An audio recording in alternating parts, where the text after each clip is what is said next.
പിന്നെ നീ ഇന്ന് തേങ്ങ പറയുന്നത് ഒരു ലക്ഷം ഉലുവ എടാ പട്ടി. ഇത്രയും ദരിദ്രവാസം ഞാൻ 1 ലക്ഷം ഉലുവയ്ക്ക് വേണ്ടിയിട്ട് 1 ലക്ഷം ഉലുവെന്നാ ഞാൻ പറയുന്നേ.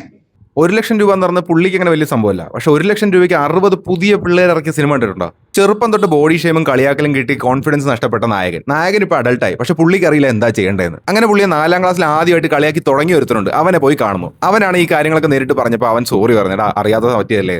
അങ്ങനെ നായകൻ ആക്ച്വലി ഒരു ചെറിയ കോൺഫിഡൻസ് വരുന്നു. നായകന്റെ റിയൽ ലൈഫിലെ പ്രശ്നങ്ങളിലൊക്കെ പുള്ളി കോൺഫിഡന്റ് ആയിട്ട് പെരുമാറാൻ തുടങ്ങുന്നു. അങ്ങനെ പുള്ളിക്ക് മനസ്സിലായി പുള്ളിക്ക് ഈ സോറി കേട്ടതാണ് ഈ മാറ്റം വന്നതെന്ന്.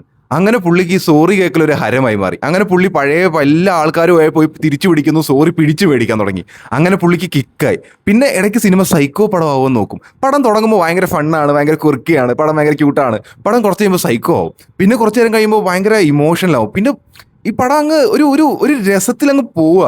സംഭവം 1 ലക്ഷം രൂപയ്ക്ക് എടുത്ത പടമാണെന്ന് കാണുമ്പോൾ നമുക്ക് മനസ്സിലാവും. പക്ഷേ ആദ്യത്തെ ഒരു 5 മിനിറ്റ് കഴിഞ്ഞാൽ നമ്മൾ ഹുക്കാണ്. കഥ എന്താ ഇതെന്ത്? കാരണം കണ്ടന്റ് സ്ട്രോങ് ആണ്. വളരെ കിടന്ന സിനിമയുടെ പേര് സോറി.